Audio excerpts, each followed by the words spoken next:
সনদ প্রত্যাখ্যান করে বিভিন্ন জেলা শহরে ছাত্রলীগের মিছিল, লক্ষ লক্ষ জনতার ঢল।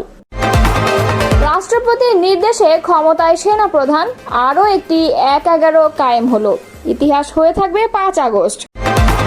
তারেক রহমান বলেছেন ১৯৭১-এ স্বাধীনতা অর্জনের ছিল এবং ২০২৪ হচ্ছে তা রক্ষা করার। জুলাই ঘোষণাপত্র অনুষ্ঠান বর্জনের ঘোষণা দিয়েছেন হান্নান মাসুদ। জামায়াতের কড়া সমালোচনায় হেফাজতে আমির।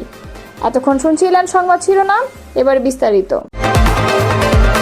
জামায়াতে ইসলামী বাংলাদেশকে ভণ্ড আখ্যায়িত করে হেফাজতে ইসলাম বাংলাদেশের আমির আল্লামা শাহ মুহিবুল্লাহ বাবুনগরী বলেছেন, জামায়াতে ইসলাম একটি ভণ্ড ইসলামী দল, সহি ইসলামী দল নয়। তারা মদিনার ইসলাম নয়, বরং মওদুদির ইসলাম কায়েম করতে চায়। মওদুদির মতাদর্শ অনুসরণ করলে ঈমান থাকবে না। সোমবার রাতে নাজিরহাট পৌরসভার চৌধুরী সখিনা কমিউনিটি সেন্টারে এক মতবিনিময় সভায় তিনি এসব কথা বলেন। এ সভায় ইসলামী দলগুলোর ঐক্যবদ্ধতার প্রয়োজনীয়তার কথা বললেও জামায়াতের ব্যাপারে কঠোর অবস্থান পুনর্ব্যক্ত করেন হেফাজতের শীর্ষ নেতা। বাবুনগরী বলেছেন, আমরা জামায়াতকে ইসলামী দল মনে করি না। তারা কখনো মদিনার ইসলাম চায়নি, তারা চায় মওদুদিবাদ প্রতিষ্ঠা করতে, তাই তাদের সঙ্গে ঐক্য সম্ভব নয়। তিনি আরো বলেন, জামায়াত দেশের বৃহত্তর দল নয়, বিএনপি হচ্ছে দেশের বৃহত্তম দল। জামায়াত ইসলাম নয়, মওদুদিবাদ প্রতিষ্ঠা করতে চায়। আলোচনা সভায় সভাপতিত্ব করেন বিশিষ্ট আলেম ও বুজুর্গ আল্লামা শাহ সালাউদ্দিন নানুপুরি। এতে আরও বক্তব্য রাখেন ইহইয়া সুন্নাহ ফাউন্ডেশনের চেয়ারম্যান মাওলানা শেখ হুসাইন মোহাম্মদ শাহজাহান, মাওলানা আয়ুব বাবুনগরী, মাওলানা জুনায়েদ বিন জালাল, মাওলানা আবু তালেব। বহুল প্রতীক্ষিত জুলাই ঘোষণাপত্র প্রকাশ করবে অন্তর্বর্তী সরকার। তবে এতে জুলাই আন্দোলনের ১৫৮ জন সমন্বয়কের সবাইকে আমন্ত্রণ জানানো হয়নি অভিযোগ করে অনুষ্ঠান বর্জনের ঘোষণা দিয়েছেন হান্নান মাসুদ। মঙ্গলবার রাত ২টার দিকে নিজের ফেসবুক আইডি থেকে এক পোস্টে ঘোষণা করেন হান্নান। তিনি লিখেছেন, মঙ্গলবার জুলাই ঘোষণাপত্র প্রদান অনুষ্ঠানে দাওয়াতের কার্ড পেলাম। শুনেছি এই সরকার জুলাই অভ্যুত্থানের লেজিটিমেট বডি ১৫৮ জন সমন্বয়ক সহ সমন্বয়ককে দাওয়াত দিতে পারেনি। হয়তো কতগুলো আসন বসাবে, কিন্তু ১৫৮ জনের জন্য জায়গা হবে না। তিনি আরও লেখেন, জানি না এই চেয়ারগুলোতে শহীদ পরিবারের জায়গা হবে কিনা, যাদের সাহসিকতা, নেতৃত্বে এই অভ্যুত্থান আর এই সরকারের কাছে বছর না পেরোতে তারা মূল্যহীন।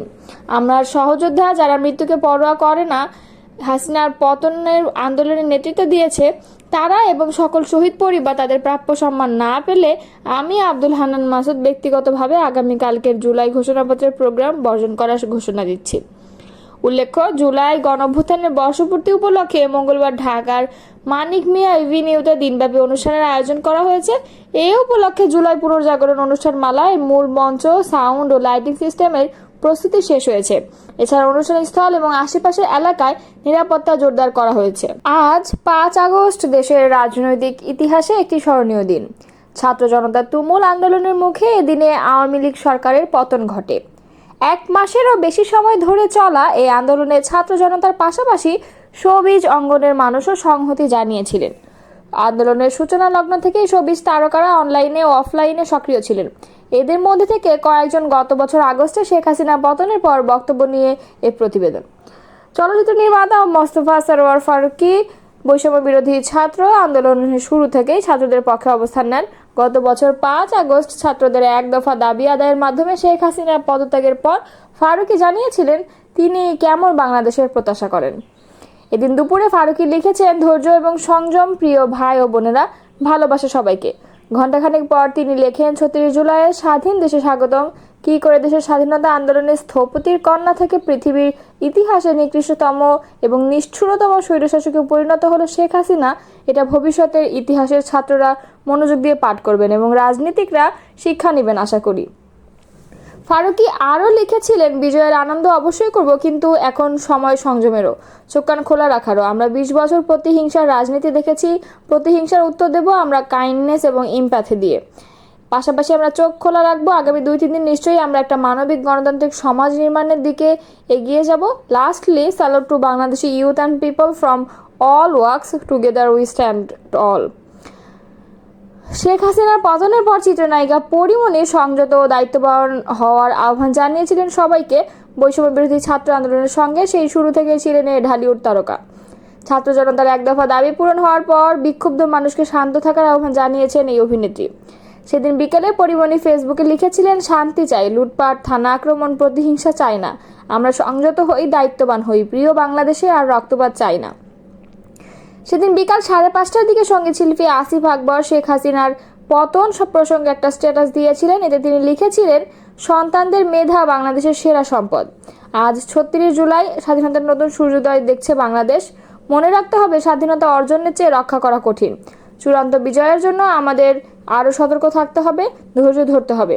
তিনি তার স্ট্যাটাস শেষে লিখেছিলেন, দেশবাসীর প্রতি কৃতজ্ঞতা, সবুজের বুকে লাল সেতু উড়বেই চিরকাল। সাবাস বাংলাদেশ, ভালোবাসা অবিরাম।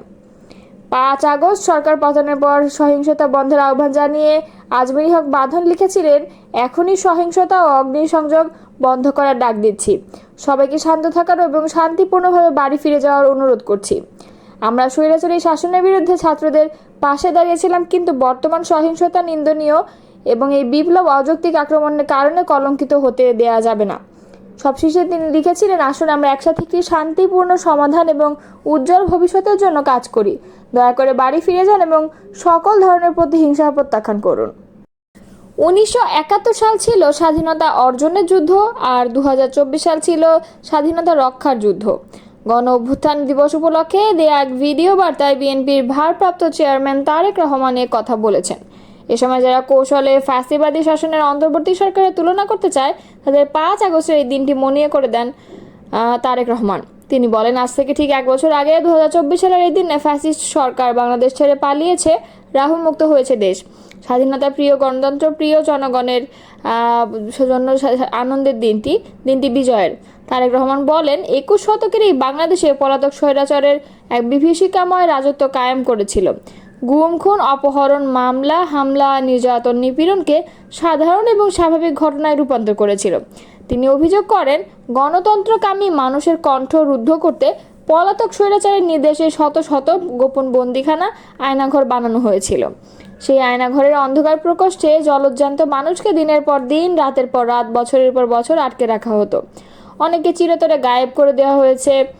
বিএনপির ভারপ্রাপ্ত চেয়ারম্যান বলেন, বিপর্যস্ত করে দেওয়া হয়েছিল দেশের অর্থনীতি। ব্যাংকগুলোকে দেউলিয়া করে ফেলা হয়েছিল। দেশ থেকে 28 লাখ কোটি টাকা পাচার করা হয়েছে। অন্যায়, অনিয়ম, অনাচার, দুরাচার, লুটপাট দৈনন্দিন চিত্র হয়ে উঠেছিল।